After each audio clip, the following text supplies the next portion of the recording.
வார இறுதி மற்றும் தொடர் விடுமுறை காரணமாக சுற்றுலா பயணிகள் படையெடுத்து வரும் நிலையில் கொடைக்கானலில் கடும் போக்குவரத்து நெரிசல் ஏற்பட்டு வாகனங்கள் அணிவகுத்து நிற்கின்றன. அதனை பார்க்கலாம்.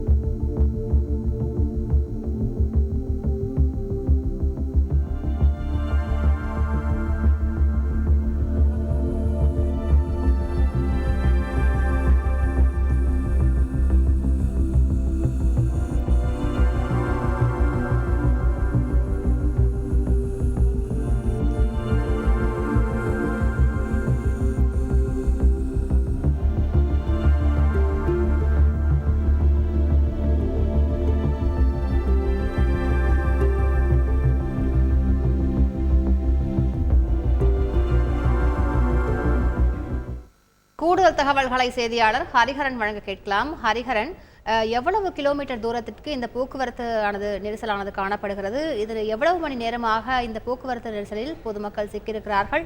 முழு விவரங்கள் என்ன ஹரிஹரன்? மலைகளின் நிலவரிசையான கொடைக்கானலுக்கு வார விடுமுறை நாட்கள் மற்றும் கோடை விடுமுறை நாட்களில் சுற்றுலா பயணிகள் வருகை அதிகரித்து காணப்படுவது வழக்கம். இந்நிலையில் ரம்ஜான் தமிழ் புத்தாண்டு விடுமுறையின் காரணமாக கடந்த 3 தினங்களாகவே சுற்றுலா பயணிகள் வருகை அதிகரித்து காணப்படுகிறது. குறிப்பாக கொடைக்கானல் நகரின் நுழைவு வாயிலில் அமைந்துள்ள வெள்ளி நீர்வீழ்ச்சி, புலிச்சோலை அருவி, அருங்காட்சியகம், சிட்டி வியூ, சென்மனூர் உள்ளிட்ட மலைச்சாலையில் சுற்றுலா பயணிகள் வாகனங்கள் அதிக அளவு குவிந்து வருவதால் சுமார் 10 கிலோமீட்டர் தூரத்திற்கு வாகனங்கள் அணிவகுத்து நிற்கும் காட்சிகளை காண முடிகிறது.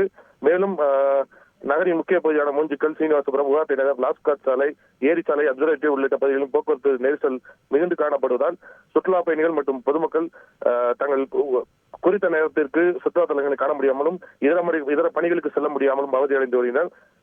குறிப்பாக 3 மணி நேரத்துக்கு மேலாக மலைச்சாலையில் சுற்றுலா வாகனங்கள் அணிவகுத்து எங்கும் செல்ல முடியாமல் காத்திருக்கும் காட்சிகளை காண முடிகிறது.